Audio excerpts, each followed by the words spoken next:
We opened this year's 2006 video production at, literally you can see, at the end of the season.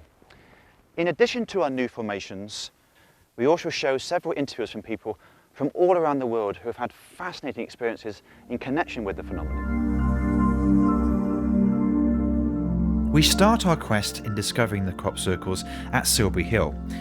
This delightful small dumbbell appeared very close to the ancient mound, although it didn't stay completely intact for long, as its floor pattern was cut by the landowner. These images were taken within hours of it being cut from the field. The shape itself clearly highlighted that the old school shapes are still very much part of the phenomenon's repertoire.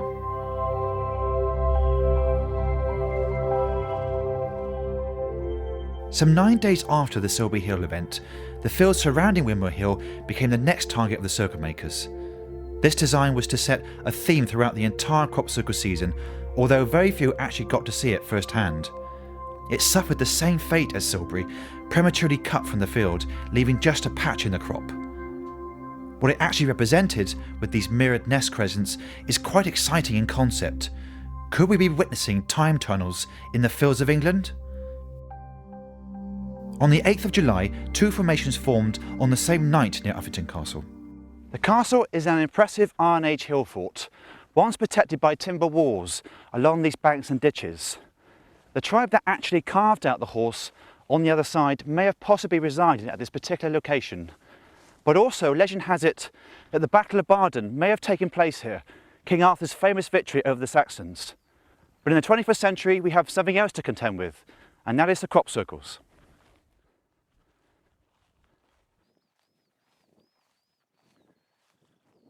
What is actually fascinating about these two formations is that they're quite close to the Ridgeway track, but also this particular one has this bird-like quality to it, with this wing fanning out and creating some wonderful shapes inside.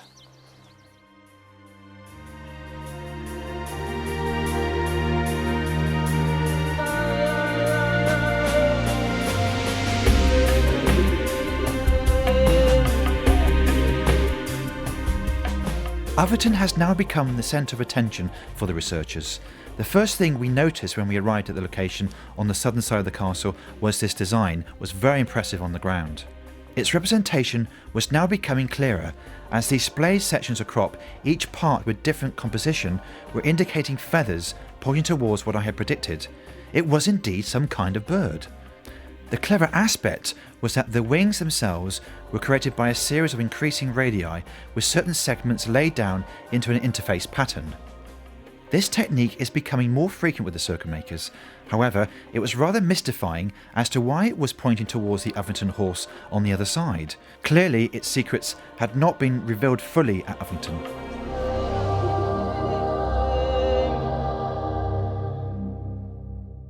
As I mentioned earlier, this programme also concentrates on a series of interviews from people from all around the world, relating to this phenomena that surrounds the crop circles as well. This highlights that this mystery has many unusual elements to it. Well, our quest starts here as I walk through East Kennet Woods. I'm on my way to talk to Sean Randall, who has some fascinating photographs to show us. Sean, every year you bring over a group which deals with meditation and everything. In this particular occasion, almost a year ago, you had quite a tremendous sighting on the top here behind us. Can you tell us exactly what you saw on that particular day? Okay, actually the anomaly and the strangeness is that we saw nothing, but on the photograph there were three objects that were not there to our vision when we photographed them. We were looking up in the sky at an airplane that was flying by, and I was speculating on who the pilot might be, and my friend Sylvia raised her digital camera up to the air, photographed the airplane, and then when the film was developed there were three unidentified unusual objects in the film, and we hadn't seen them with our naked eye, so that's what made it so unusual. We hadn't seen it. Then there were some other photos taken in the same time period with my own analog camera, and in those photos there were other objects, black spherical objects to be exact, and those were also not present to the naked eye. Now, Sean, there was a number of photographs which you took where these objects were eventually seen on the actual film. Can we possibly have a look at the first one, which is to do with the aircraft and the two anomalous objects with it? Sure. Here's this one, and here's the airplane. You can clearly see that. Here's this other object we did not see with our eye, another object we did not see, and then there's a small one up there. These two are very different. So, Sean, this is the second photograph which was taken at the same location. What did we see in this particular one? This is a dark object surrounded with a little bit of red. My friend Sylvia took this photo with my camera, analog camera. And if we can move to the next photograph, where a second shot was taken in the same location with the same object, I believe. We do, and it was a slightly different angle. So it seems that that was in the same place, but I had moved the camera angle, and I'm photographing this, and there's the black object, and then there's also that white anomaly in there, right next to it. There it is right there. The dark one and the light one. Same group, meditating, slightly different angle.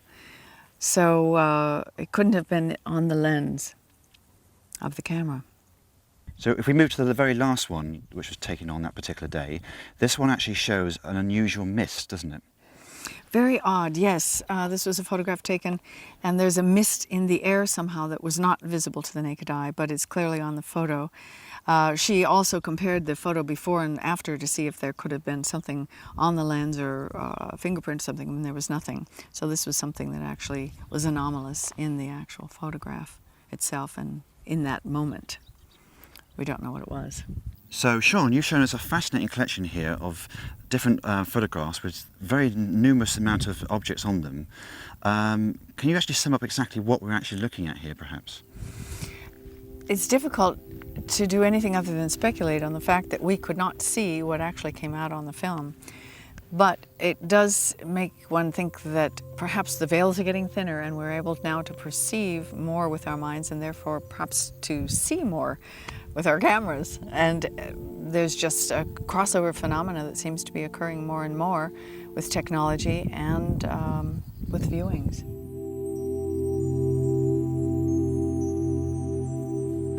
Saranac is a surviving remnant of one of Wiltshire's ancient royal forests, much beloved by the Norman kings.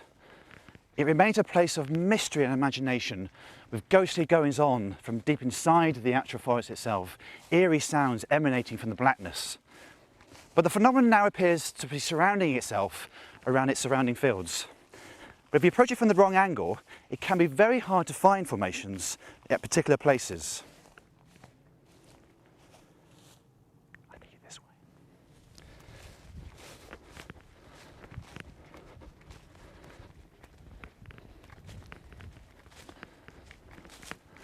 I must admit, it'd be quite embarrassing to get lost in this field, but many thanks for the farmer to actually put these signs up for us.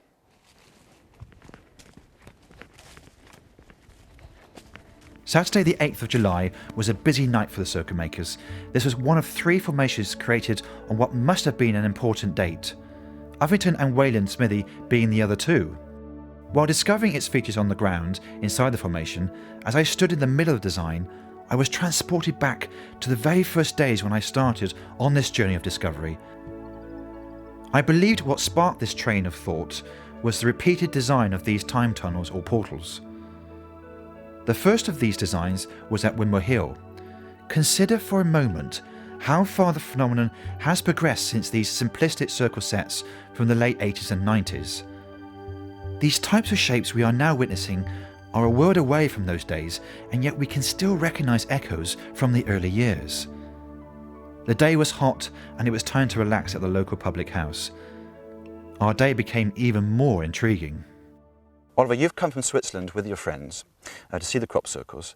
Now, I believe in 2004 you had quite an amazing experience with a close encounter of an object. Can you tell us exactly what happened on that particular day? Yeah, we just arrived. It was the first day. We came down from Marlborough and were driven through the military section. There was suddenly there was a little small ball, a silver ball, which was a little bit flat. It was not a disc like you know it from all the pictures. It was a ball, and it was amazing. It was about 1 meter over the ground, and just get up slowly. There was no sound, there was no hole in it, no propeller, no node. Roger saw it first. He saw it in this direction and told me, "What's that?" And I didn't saw it because the angle was wrong for me. We tried to photograph it, but I was too slow. 3 seconds and it was gone. I don't know. We spoke together what it was. First we thought it was a balloon, but there was no node on it, nothing like that. And I don't know. The pity is that it was just 15 seconds or something and it was gone. Roger, you were also with Oliver in 2004 when you saw this object, but you were in a slightly different position. Can you explain to us what actually happened? Okay, we were driving on this road near the military area. I was the driver, and I looked around and I said to Oliver, "Huh, what's that?" Because I saw a ball about 5 meters above the ground who was lifting up higher and higher. And I had to concentrate on the road. I couldn't stop because it was a main road, so I only could look a little bit. I saw that it lifted higher and higher, and for me the window was on this position, and I couldn't see it because it disappeared for my angle. And Roger, do you actually think this object was actually solid in structure? For me it seems to be solid, like a ball of aluminium. On the bottom grey, and in a fade to white, like aluminium in the sun shining. So it was reflecting off the sun, basically. Yeah, but no lights, no lights around, no lights on the bottom, no lights above, only a ball. So Roger, can you explain to us where you were on this particular day and where you actually ended up when you saw this particular sighting? We were visiting Stonehenge, and we drove to Amesbury, and then north towards Marlborough. So in the near of Enford, we saw this object. Well, thank you very much, Roger, for your fascinating experience. Well, clearly these two gentlemen have had quite a profound sighting here, and to have two of them in one location makes the whole sighting extremely compelling.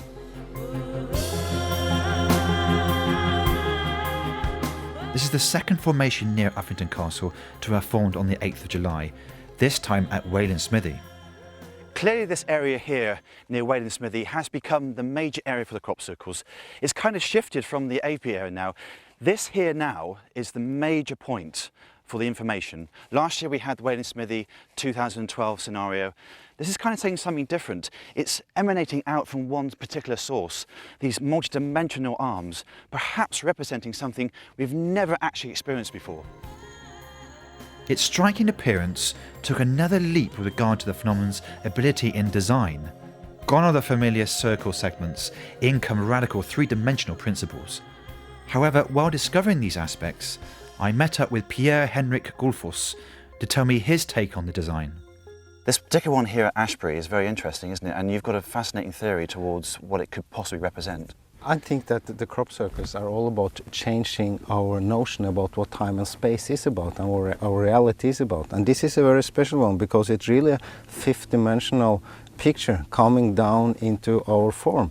And for me it's about seeing how you have a center in this circle, which is what you can call now eternity, the source of things, and out from this source come different dimensions, like these spikes that go out, so we have different dimension of time-space realities going out from the same center. And I think this is where humanity in fact is headed, is like remembering that we live just in one of many time-space reality, and the crop circles try to make that impression into our collective psyche. And to make us remember that we can also have access to other time-space realities than this one. as we change. So So do you think this is now time for us to sort of move on into this new way of thinking? And the circuit makers are desperate for us to know this new sort of reality. yeah, well, if one looks about the state of the world, somebody should be really desperate about us to change our notion of reality and how it works. We have to start to understand that we are creators of our reality, not just created or live in an absurd reality of no meaning. We have to understand that we are creator of time-space. If not, we will probably destroy the dimension of time-space that we do exist in. Pierre's thoughts resonated quite profoundly on me as we reflect on what could possibly be the most impressive formation throughout the entire season. Is there indeed a consciousness that is so concerned with our self-destructive nature of reality that its only communication device are these magnificent designs? Many theories were thrown around on its possible representation. Whatever it is, it must be important. Within days of our visit to Uffington, we found ourselves returning back to this general area, this time at a place called Charbury Hill. An event in complete contrast to the Wayland Formation, this set of 3 aligned circles with rings was curiously aligned to a mound, providing a wonderful observation point. It also allowed us to survey the landscape, and all of us agreed that this was an outstanding location.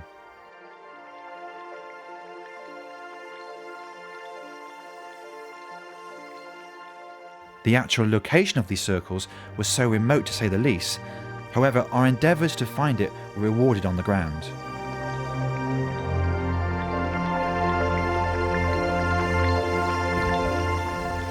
Suddenly, as I walked towards this particular circle, I'm reminded of that wonderful science fiction film by Ridley Scott in 1979, Alien, and that John Hurt moment as he's walking in that huge spaceship covered by these huge alien pods. Suddenly I'm getting quite nervous. Luckily, I managed to survive the pods. No sign of any acid for blood creatures here. Just beautifully intertwined nest centres, so irresistibly clumped together you couldn't take your eyes off them. The circle furthest away from the mound also included similar details, although it was the pod centres that stole the show at Charbury. I wanted to spend more time with the pods, however, it was time for us to move on. I took one last look back at the formation from a nearby vantage point. I've just been to see the set of 3 circles behind me here. Walking on top of this mound, we have some magnificent views from 360 degrees. Now these circles behind me remind me of the Marden circles in 2005, where we had that magnificent centre of every conceivable centres you can think of throughout the crop circle history. As we departed from this picturesque location, the importance of their positioning in the field also reflected on me, with the alignment of the mound harking back to earlier times.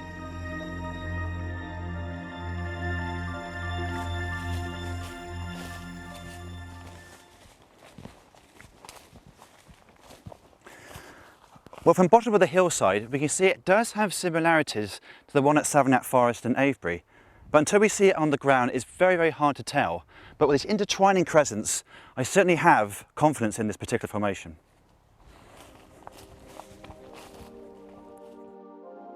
From an aerial perspective, the design consisted of elements that were starting a theme for the 2006 crop circle season.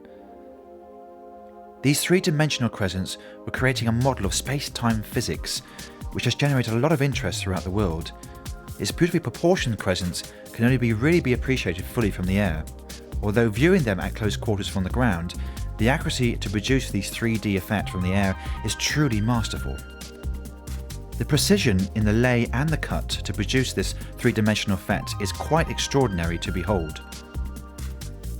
Memories flash into my mind of the many science fiction films and TV programs I have viewed over the years as I look at this design. Time travel seems possible once more. So is it purely a coincidence? What is intriguing is that we can confirm this event is not without its anomalies, as we will discuss later. Its appearance by the roadside caused a lot of interest, and our time was drawing to a close at Albourne. If indeed these designs are now providing a new science within the fields of England, we have to be now receptive towards this new understanding and embrace it.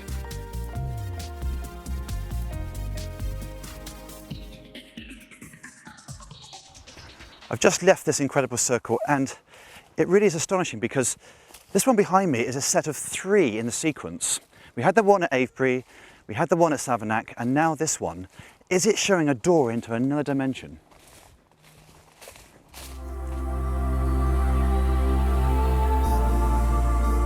If ever there was a classic example of how unpredictable and eclectic the phenomenon becomes every season, the West Overton dumbbells would take the prize. This odd selection of dumbbells was a great surprise to us all, as we entered an extremely busy period for events throughout the Wiltshire landscape.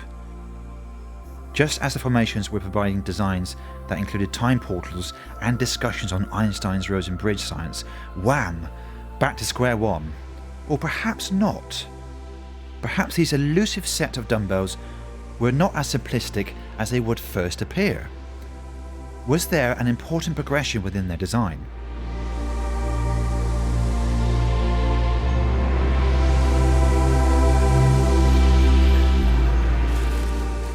Well, what a fascinating collection of dumbbells, which spread themselves across a vast area of this field behind me. Over the years, we've seen several dumbbells, but nothing like this, a huge collection of different shapes and sizes. One particular dumbbell has 2 arms coming off it, the first time we've ever seen this. Personally, I love them. Love them indeed. This was the dumbbell which included the 2 arms, and was a step forward from what we are normally used to witnessing within these retro shapes. One other fascinating aspect was their overall direction within the field, all of them pointing in the same direction. They were pointing diagonally across the tram lines, perhaps to a particular location of importance. Who knows? What I did know was that I felt rather liberated by the experience, providing an opportunity to watch the sunset on the Wiltshire countryside.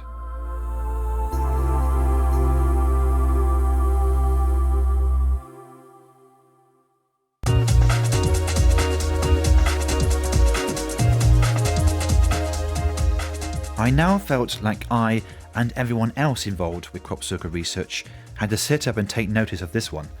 Okay, once again we have the hyperspace portals knocking on our door. As we scanned its ground features, they were echoes of the Uffington's bird segments. However, a certain sadness struck me about this formation that I haven't experienced before in any other one I have visited. While walking through its many pathways, its ground details were far more complicated than I had expected. Indeed, it most definitely felt like I was back at Uffington. The details were uncannily similar. The same hand was also at work in Strait Soley.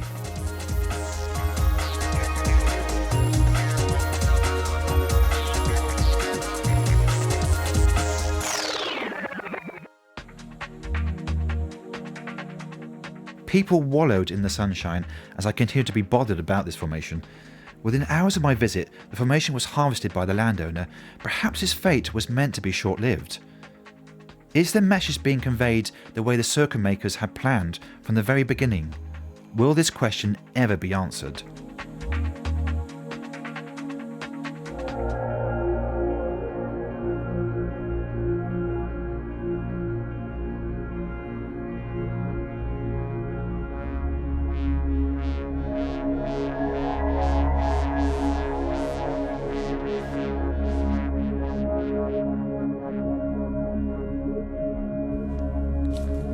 The ancient hillside of Wimwell Hill has seen many formations over the years. This one here is absolutely huge, with 12 inscribed circles, and many of the people inside here are enjoying the sunshine and the energies which reside within it. And I must say, it is quite exceptional.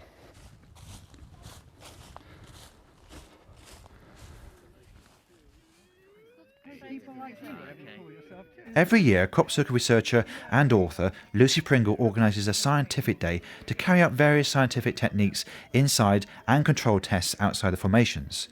What is happening here is that the volunteers in this formation are having their hormone levels monitored to see if there are indeed any measurable changes taking place. The results are compiled for future publications. The world had literally gathered in one place on this day: Americans, Chinese, and even the Russians. For 2006, Dr. Konstantin Koryotkov was a specially invited guest by Lucy Pringle. He is a Russian professor from the University of St. Petersburg who stunned me with his unique theory and research on the phenomenon. Dr. Konstantin, you've come over here with some very sophisticated equipment. Can you tell me exactly what you actually have and what sort of results you're likely to get from them? I've been here in April. I was invited to the big conference in London on the fields, and after the conference we came to Avebury, and there we had measurements in different locations. And it's interesting that the highest transformation, the highest energy, it was found nearby the big stone, the big standing stone. Outside of this it was nothing, just flat. Then in the inn where we came in to warm up a little bit because it was quite cold, it was strange that it was high energy and high variations in the whale. In this inn there are ancient whale, and inside this whale we were able to put a sensor. It was really strong variations. Then we came to Silbury Hill, we climbed on the top and we were able to take measurements over there, and again it was really strong energy variations at the top of Silbury Hill. So from our point of view, it is no doubt that in those particular places there are really strong energy vortexes. That's very interesting. So Konstantin, studying all of this, how does all this actually relate to the crop circles, and how do you correlate them to what we actually see here in England? Of course, crop circles that are well known topic in the world, and it is really very interesting, but the main question, whether it is man-made or it is something other-made. I have a concept how it is maybe made, and my concept that it is made by students. So it is just exercises of students, but students of 24th century. Because in accordance with known to us laws of physics, it's possible to send information in the past and to some extent to the future, but not possible to travel in material body. This was incredibly refreshing to hear such a theory on the crop circles, and I suddenly thought about all these portals that appeared in 2006. Perhaps Dr. Konstantin was onto something here. This is brand new, isn't it? This is, yes, it'd be 2 days old today, actually. Yeah. It's just about. I almost got fell as we were first approaching. I almost fell right back. Really? Right at the border. Well, actually, I mean, the one thing I didn't mention on camera, but the thing is that there's many very powerful ley lines running through this particular field, which have been dowsed yesterday. Oh, I see. And they go out through Avebury Truslow and through Avebury as well. So Wimmer Hill has many very influential lines, you know, and there's also that is part of the whole energies. There's a crop circle here almost every year, isn't there? Well, it's getting that way actually. It's very popular up here, I must admit. I mean, it's quite notorious. You Well, know? I can just tell you that when we just got up approaching, which is the same experience I had at the Julia set. Yeah. Just even getting to the boundaries of the circle was just like, I almost fell back. Just hit you, sort of. Yeah. So it's remarkable. It's so wonderful for the group to be able to Sure. have firsthand, 2-day-old circle. And what is your theory on it, and what do you think is actually causing them? Well, I don't like to expound on theories too much because it limits the individual experience of people that are in. But for me, there's kind of no question that these are human sourced. I find a little bit elementary at this point. Okay. And that something, someone, some force is trying to communicate the language of the cosmos, which is, I call it cosmometry. Yeah. Geometry on the earth, cosmometry in the cosmos. So these are symbols and figures and archetypes that we are being shown to communicate that there is a universal brotherhood, there is a universal language, and it's time that we started understanding that pretty soon we're all going to be united.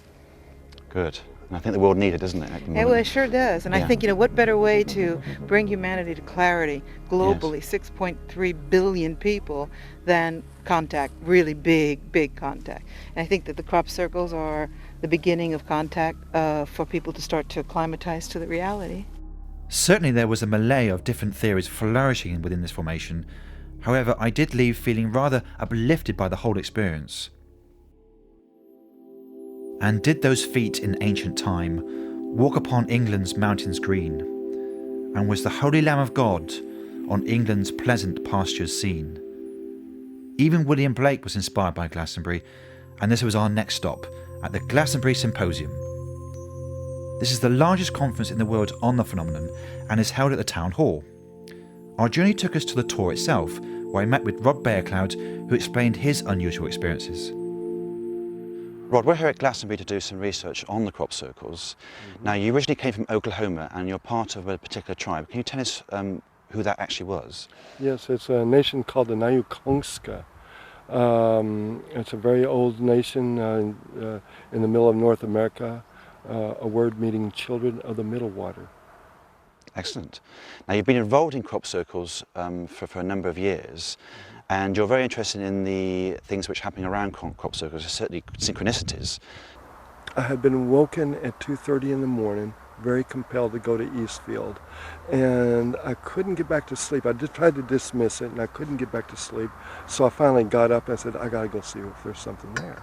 Well, I drove out there and parked on the side of the hill, and it was raining that morning, and I had a set of glasses. I just kept watching the field, and nothing happened except for my windshield wiper going back and forth. And I waited for almost an hour, and it was getting light out, and nothing, didn't feel like anything was going to happen, so I just went off into town and got a cup of coffee. Well, the next morning I got up and I went to the another end of that field, and I just was simply photographing a very beautiful sunrise. And when I got home, it was a 2-minute segment of tape that I took.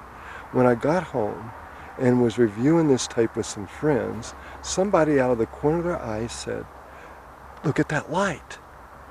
And I turned around and I looked, and there was this light going across this field. And they said, "Oh, look, you got something, you got lights on the field." And I said, "Well, wait a minute. I don't want to jump to a conclusion. I want to look," because there was cars around and different things of that nature. But when I downloaded it and I looked at it frame by frame in the computer, I discovered I had videotaped about 5 different types of light anomalies moving out across the field. There was a dot of light that seemed to stretch out into a string, come back together, then take off up into the sky for almost 2 minutes. There was a purple glow that set over the top of a road. There was a set of triangular lights up in the sky. There was a line of 6 lights in the horizon. And then 4 seconds before I turned off my video, I caught what I believe at this day and time was a UFO taking off from a hidden section of field about 750 meters away. And the best I could tell, if this was accurate, it went 3,300 miles an hour. It's something I would have never seen with my naked eye at the time. And what size of craft was it? Was it quite huge, or was it very small? If my measurements were correct, and I tried to be very careful with that, it was approximately 21 feet across, and very much eye-shaped, almond-shaped. It looked metallic. There didn't seem to be any other thing attached to it, like wings or anything like that, anything insect-like. It was very much just that shape involved, but very odd, and very odd. That's very interesting. Right place at the right time. Right place at the right time. Meanwhile, back in Wiltshire, extraordinary events were taking place around the Alton Barnes area, as a set of unidentified lights captured on still film was causing great excitement.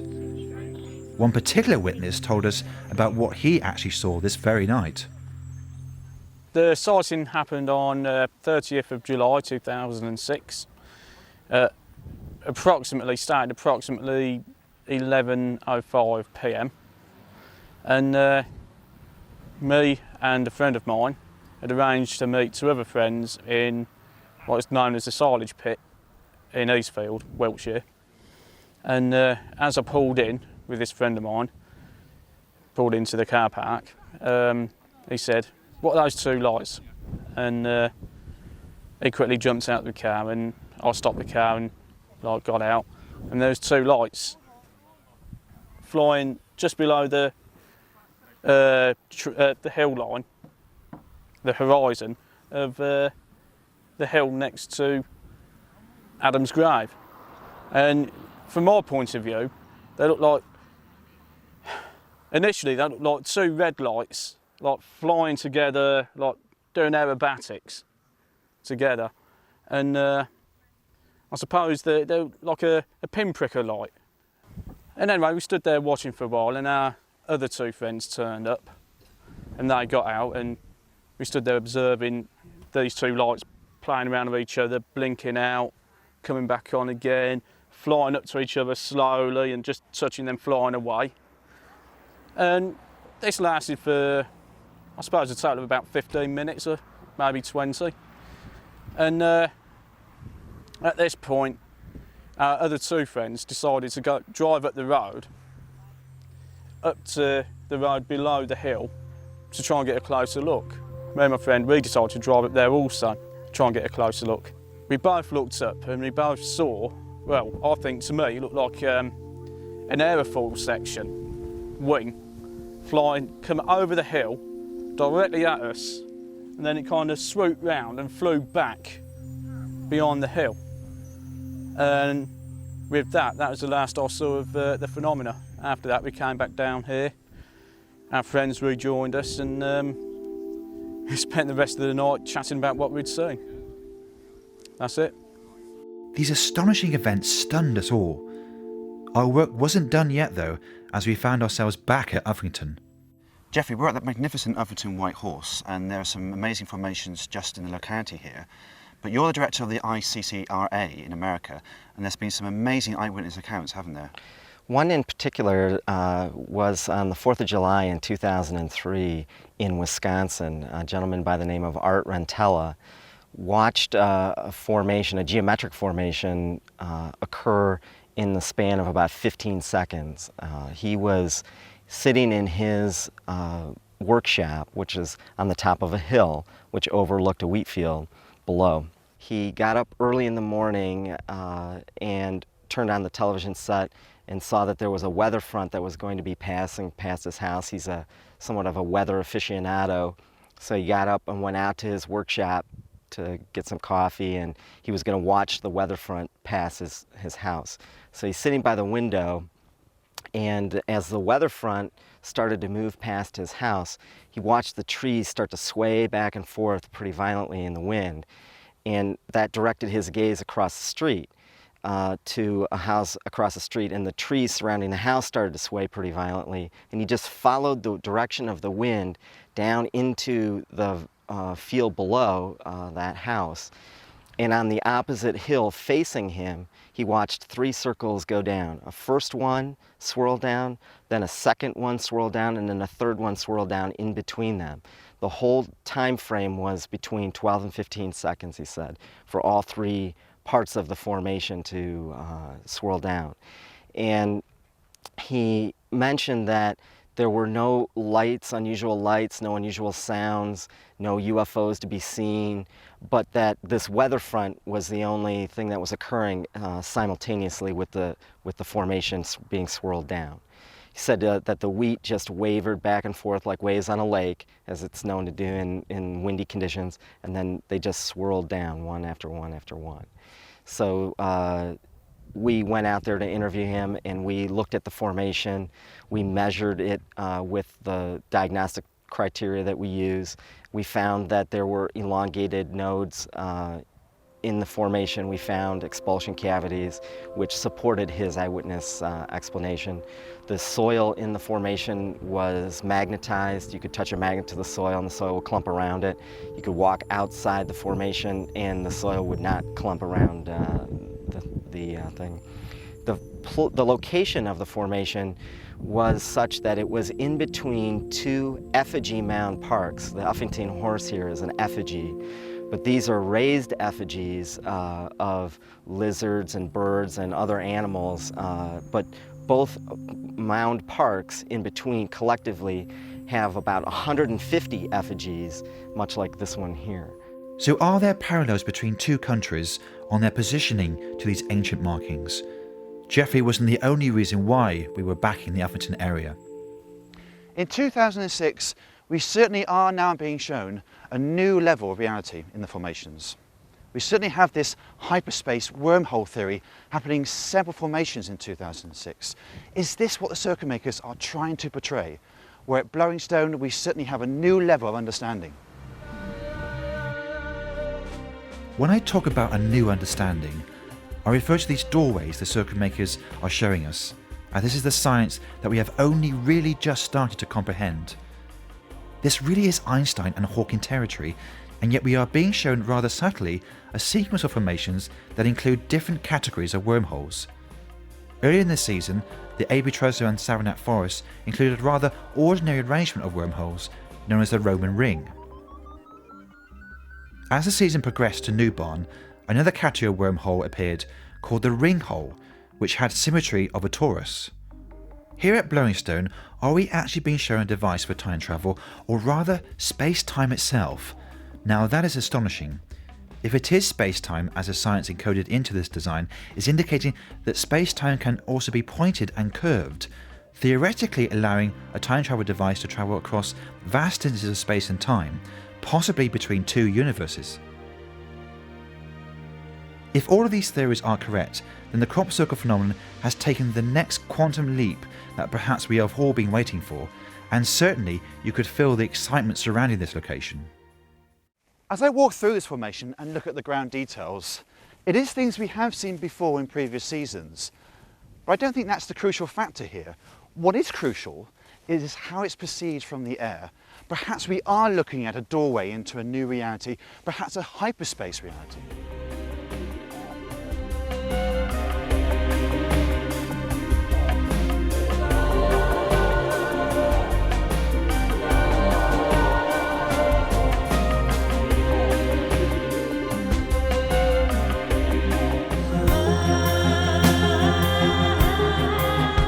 Located high on the hillside overlooking the countryside around Devizes, this huge Earth star appeared that could only be viewed from the air, as there were no vantage points to witness this astonishing design. Indeed, its majestic, lofty positioning in the landscape was quite befitting for what was possibly the last formation of the season. I literally couldn't wait to discover its secrets on the ground as I walked around the entire perimeter of each arm. Many other people pondered over what it could actually represent. Even the photographers that were there on the day were perplexed by its geometry.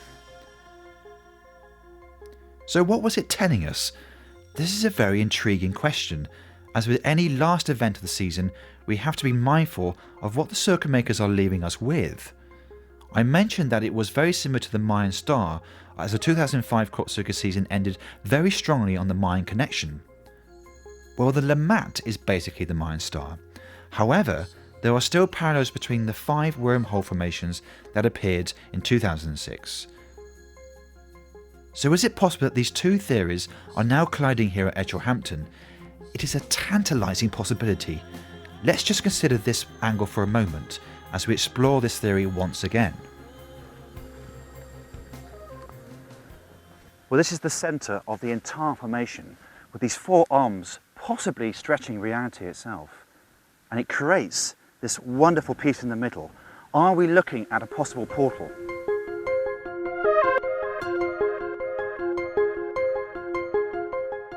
The formation appears to be stretching itself out from 4 positions, opening up this possible portal in the middle. Is it tearing the fabric of space-time? This is a wonderful concept, and yet I was still pulled towards the Mayan influence because of the events in 2005. Are the circuit makers still on this 2012 connection? Before leaving, we met up with Dan Vidler, the editor of UK Crop Circle's website. His 4-time teaching skills allow him to view the phenomenon in an objective manner, which we can all aspire to. I'm really interested in what's there on the ground and actually going inside, having a look at the way the crop is laid. There are many features which can provide evidence one way or another, although I don't think I ever come to any conclusion about whether something is genuine or man-made. But what I do tend to do is try and report on the facts rather than making assumptions about what I see. So whether it's the quality of the actual lay, or the damage or lack of it to stems, or the kind of clean-cut edges of where the crop is laid. There's so many features which I really think are important to look at. But I really consider them all at the same time, because you can't really look at one area without taking something else into account. I think it's very easy to make quick assumptions about whether you like a crop circle or whether you think it looks like it might be genuine or man-made. And I've seen people walk into crop circles and spend only 5 minutes and then decide one way or another. Usually the ones I've seen who've decided it's been man-made and then they tend to leave, and literally having been there 5 or 10 minutes. I think that's dangerous because it's very difficult to make a judgment or make an assumption based on basically the gut feeling. I think that can come into it, and I think that is part of it. But for me, it's more about facts. Whether they can be explained or not is a different thing, but actually what's there is more than just whether you feel like it's good or not, I think. And the crop circle at Aldbourne this year, the nested crescents, I visited that on the 15th of August, which was only a few days after it appeared. And I was there with a friend of mine who was taking some photos for me. We were both in the kind of easternmost part of that crop circle on the hill, and I started experiencing some difficulties with my camera, whereby every time I lifted it on the pole, about halfway up it would switch off, and the battery seemed to be not drained, because when I turned it back on it said it was full, but each time I lifted it, it was just switching off. And it seemed quite unusual. It's never happened to me before, and the camera is not very old. So I carried on and managed to get a few shots on the ground, and managed to actually get it working for a couple of pole shots. And then spoke to my friend Steve, who was there as well, who actually was just taking some shots on the ground next to me, who for the last 10 minutes had only been able to take photos in black and white rather than in colour. So his camera had been affected as well, obviously in a different way. But it's quite interesting, you know, it's quite exciting, although my camera seems to be permanently disabled because of that. So I don't know whether I should be happy about it or not, but at least it's an interesting insurance claim, to say the least. The start of the 2006 season was certainly very unusual for two reasons.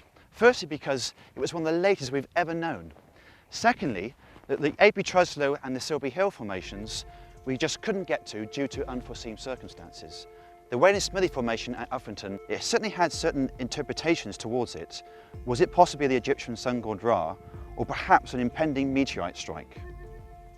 The 8th of July was certainly a very busy day for the circuit makers. We had literally 3 formations on this particular night. Obviously the Wayne and Smithy one formed, but just along the way was the Uffington Castle formation and also Savernake Forest. This one included the time portal themes. Charbury Hill at Hinton Parva on the 11th of July was aligned to a mound and certainly harked back to earlier seasons of crop circles. It also had a picturesque view over the entire Oxfordshire countryside. The Aldbourne formation certainly carried on the themes of the time portals and was beautiful in form. The dumbbells at West Overton certainly had memories of past seasons.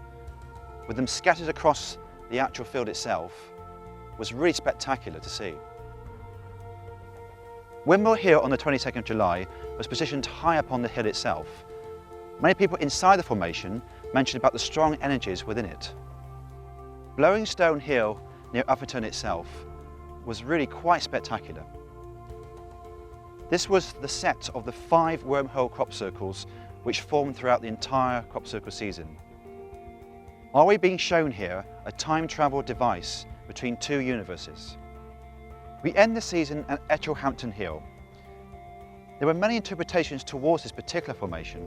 However, the strongest we thought was the Mayan star glyph, the Lammat. Lammat heralds a new way of living on planet Earth, a new experiencing understanding of life. Basically, the transformation of matter to be completed in the year 2012. So once again, this key year has been encoded into the last crop circle of the season. It happened in 2005. Once again, we have it in 2006.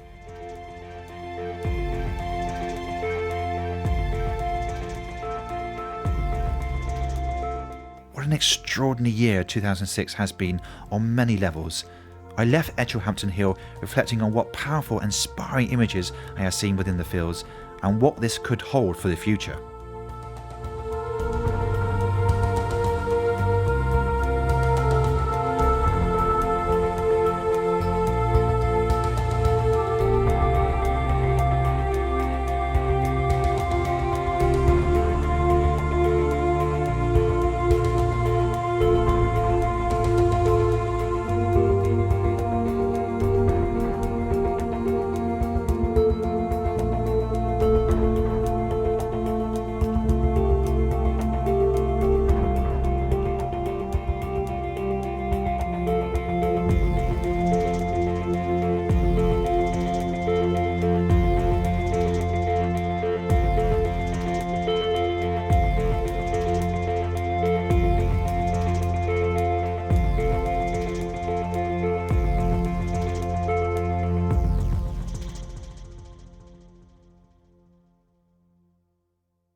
actually standing here with Andy Foles, who's a member of the Medway Crop Circle Group.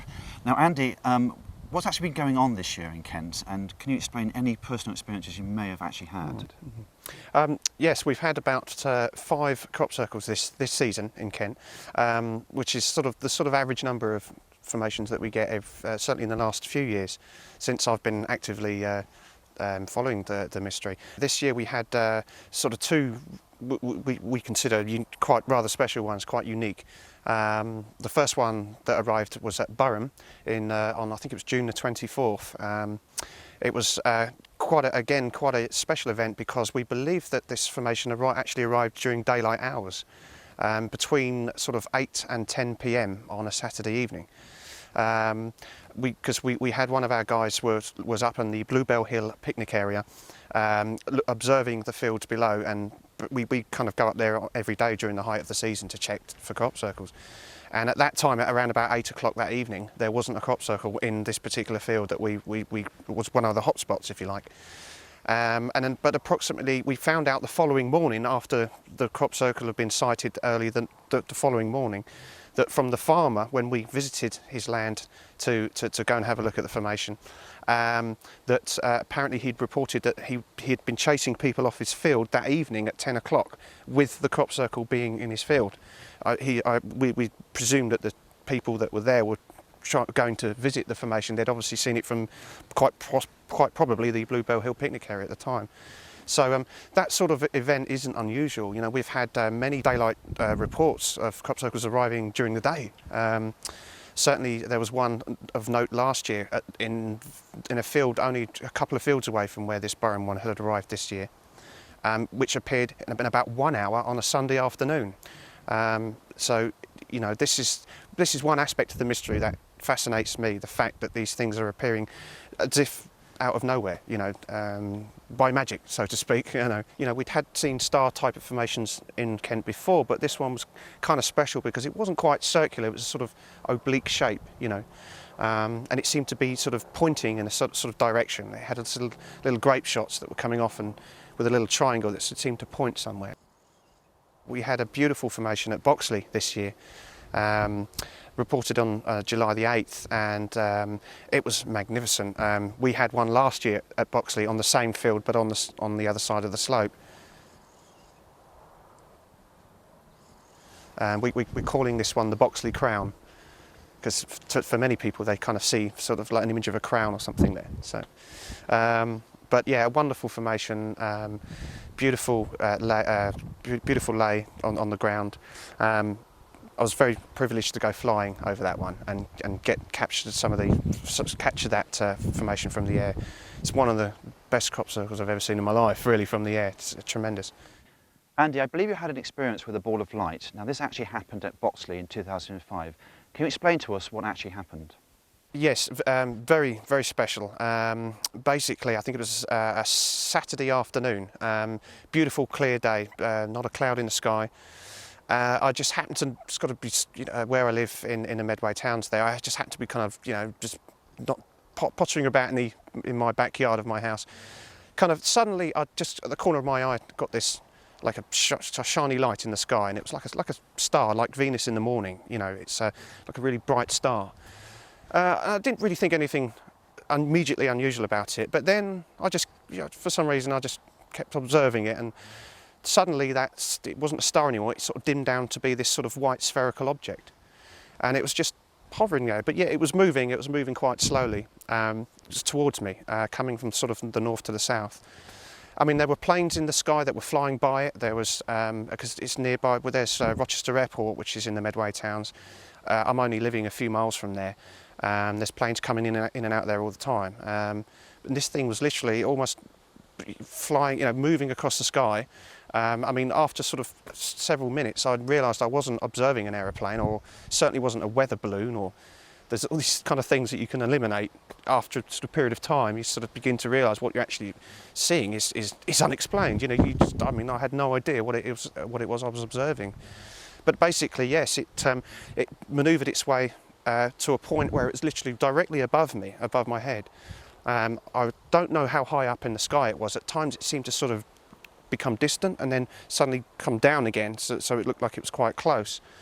But then, yeah, it's almost as if the thing just sort of winked at me or something. It shone like a real bright star again, dimmed down, and then did a sort of, just literally turned and then headed towards the Medway Valley. Just sort of started to manoeuvre and off it went. And I was observing this thing for probably 10, 12 minutes. And then, of course, I was quite excited by this. And so, of course, getting in my car and went out and looking for crop circles that afternoon. And of course, what happened was the following morning at 7 o'clock in the morning, a colleague of mine on the way to work spotted a brand new crop circle at Boxley, which was in the direction of where this thing was moving towards. This was the afternoon before. So, you know, I can't make an absolute positive direct link between the two events. However, I just think it's wonderful. And, you know, the fact that you know, I've seen these balls of light before, but this was a special time because it was like, you know, they wanted me to see it, I guess, or something, you know, just sort of say that they were there, or whoever they were, or whoever that thing was, you know, because that's again part of the mystery. But Well, thank you very much, Andy, for explaining your experiences in Kent, and certainly the balls of light as well. It's very good to hear what's been going on in other parts of the country, so thank you. Thank you, sir.